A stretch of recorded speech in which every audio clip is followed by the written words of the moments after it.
Hi there, sweet one. It's Grandma. It's May of 2026. I don't know your name yet, but I already love you. Want to hear a story? Do you like animals? This one has all kinds of animals. It isn't a fairy tale, but it is an epic superhero story. Let's get started. Here is the story of Noah's family line. Noah was a godly man. He was without blame among the people of his time. He walked faithfully with God. Noah had 3 sons. Their names were Shem, Ham, and Japheth. The earth was very sinful in God's eyes. It was full of people who did mean and harmful things. God saw how sinful the earth had become. All its people were living very sinful lives. So God said to Noah, I am going to put an end to everyone. They have filled the earth with their harmful acts. I am certainly going to destroy them in the earth. So make yourself an ark out of cypress wood. Make rooms in it. Cover it with tar inside and out. Here is how I want you to build it. The ark has to be 450 feet long. It has to be 75 feet wide and 45 feet high. Make a roof for it. Leave below the roof an opening all the way around that is 1.5 feet high. Put a door on one side of the ark.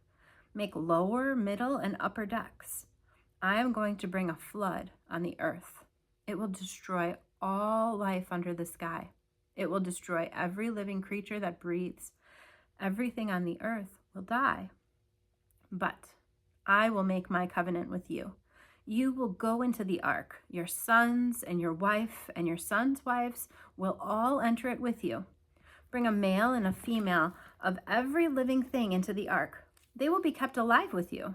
2 of every kind of bird will come to you. 2 of every kind of animal will also come to you. And so will 2 of every kind of creature that moves along the ground. All of them will be kept alive with you. Take every kind of food that you will need. Store it away as food for you and for them. And Noah did everything just as God commanded him.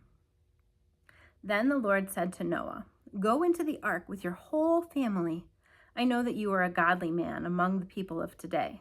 Take 7 pairs of every kind of clean animal with you. Take a male and a female of each kind. Take 1 pair of every kind of animal that is not clean. Take a male and a female of each kind. Also take 7 pairs of every kind of bird. Take a male and a female of each kind. Then every kind will be kept alive. They can spread out again over the whole earth. 7 days from now, I will send rain on the earth. It will rain for 40 days and 40 nights. I will destroy from the face of the earth every living creature I have made. Noah did everything that the Lord commanded him to do. He was 600 years old when the flood came to the earth.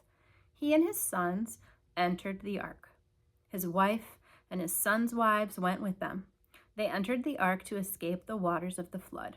Male and female, pairs of clean animals and pairs of animals that were not clean came to Noah. So did male and female pairs of birds and of all the creatures that move along the ground.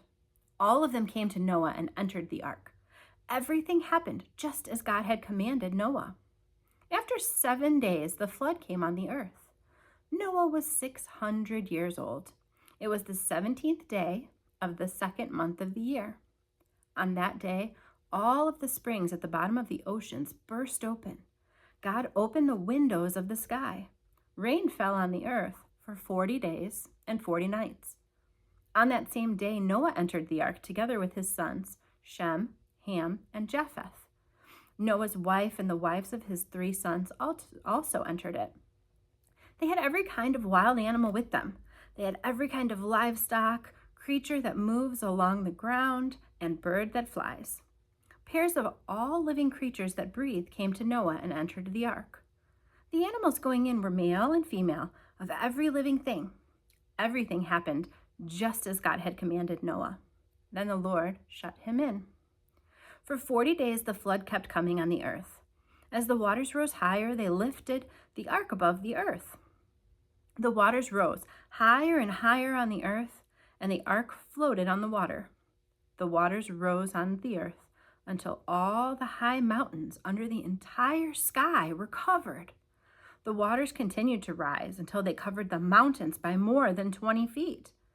Every living thing that moved on land died. The birds, the livestock, and the wild animals died. All of the creatures that fill the earth also died. And so did every human being. Every breathing thing on dry land died. Every living thing on earth was wiped out. People and animals were destroyed. The creatures that move along the ground and the birds in the sky were wiped out. Everything on earth was destroyed. Only Noah and those with him in the ark were left. The waters flooded the earth for 150 days. But God showed he cared for Noah.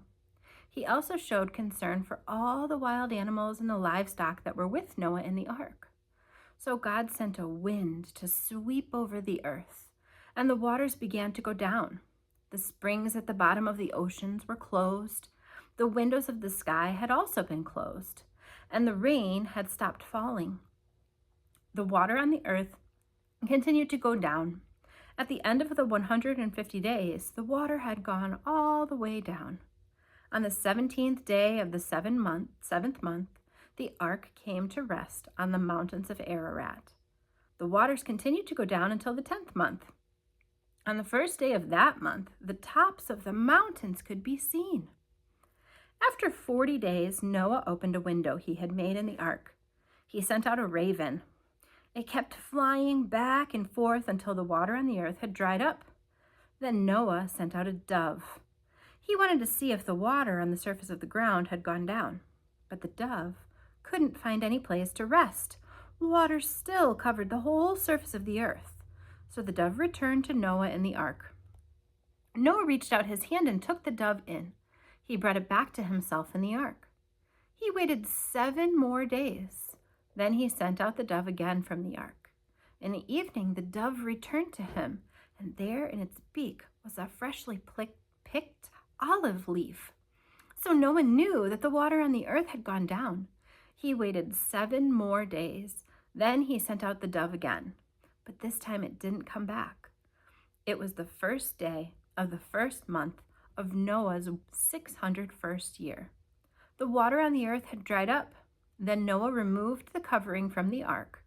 He saw the surface of the ground was dry. By the 27th day of the second month, the earth was completely dry. And then God said to Noah, "Come out of the ark. Bring your wife and your sons and their wives with you. Bring out every kind of living thing that is with you. Bring the birds, the animals, and all the creatures that move along the ground. Then they can multiply on the earth. They can have little ones, and the number of them can increase." So Noah came out of the ark. His sons and his wife and his sons' wives were with them. All the animals came out of the ark. The creatures that move along the ground also came out. So did all the birds. Everything that moves on the land came out, one kind after another. Then Noah built an altar to honor the Lord. He took some of the clean animals and birds. He sacrificed them on the altar as burnt offerings. The smell of the offerings pleased the Lord. He said to himself, "I will never put a curse on the ground again because of human beings. I will not do it, even though their hearts are always directed toward evil. Their thoughts are evil from the time they are little. I will never destroy all things again as I have just done. As long as the earth lasts, there will always be a time to plant and a time to gather crops. As long as the earth lasts, there will always be cold and heat. There will always be summer and winter, day and night." Then God blessed Noah and his sons. He said to them, "Have children so that there are many of you. Fill the earth. All the land animals will be afraid of you, and all the birds in the sky will be afraid of you. Every creature that moves along the ground will be afraid of you. So will every fish in the seas, everything that is put under your control. Everything that lives and moves about will be food for you.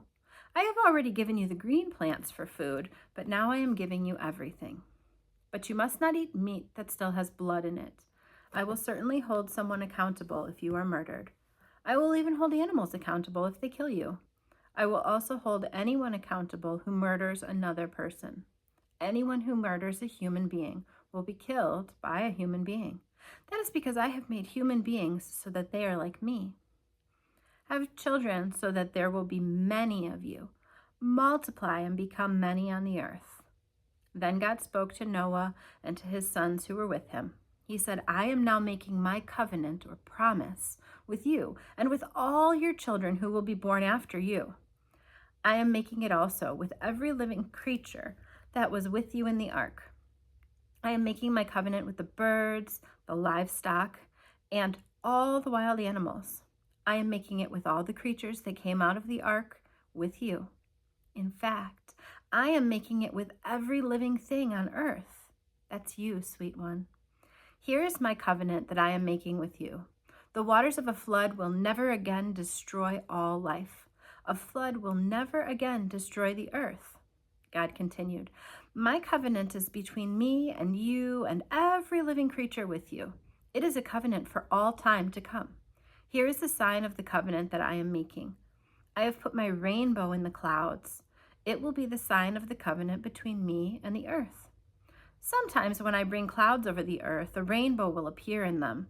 Then I will remember my covenant between me and you and every kind of living creature. The waters will never again become a flood to destroy all life. When the rainbow appears in the clouds, I will see it. I will remember that my covenant will last forever. It is a covenant between me and every kind of living creature on earth. So God said to Noah, the rainbow is a sign of my covenant. I have made my covenant between me and all life on earth. Noah obeyed God before he saw proof. It isn't random that I started with Noah. His story gives me the courage to do hard things that other people might find a little crazy. I'm kind of doing something like that right now. God laid it on my heart to make these videos before you were even born. That might sound strange, but love and faith do that sometimes. No matter if you're 4 or 40 or a boy or a girl, these stories are for you. Throughout this video series, I'm going to share the accounts in this book, the Bible. It's the story of God and his people, the promise of a Savior and one man who loved you even more than I do. Before you were even a twinkle in your mama's eye, Jesus already knew who you would be and loved you so much. That's not a maybe. That's a fact. Every word on every page in this book is true, and it tells of Jesus's love for you. Until next time, sweet one, Grandma and Jesus love you.